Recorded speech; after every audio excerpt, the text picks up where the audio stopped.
దేవుని బిడ్డలమైనటువంటి మనము సత్యాన్ని గ్రహించాలి, సత్యాన్ని గ్రహించే శక్తి ఉండాలి, జ్ఞానం ఉండాలి.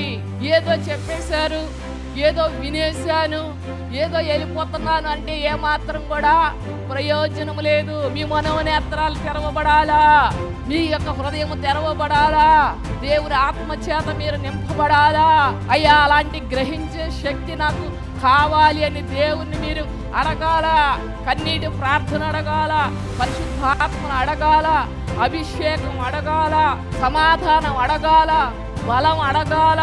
బలము ఆయనది, శక్తి ఆయనది, ధనము ఆయనది, ఆరోగ్యం ఆయనది, రక్తం ఆయనది, ఈ గాలి ఆయనది, ఈ నీరు ఆయనది, ఈ భూమి ఆయనది, నీ రూపము ఆయనది. నువ్వేదో 24 గంటలు కష్టపడిపోయి ఏదో ఆలోచించేసి ఏదో సాధించేసి ఏదో పొందేసుకుందామనుకుంటే అది నీ వల్ల కాదు.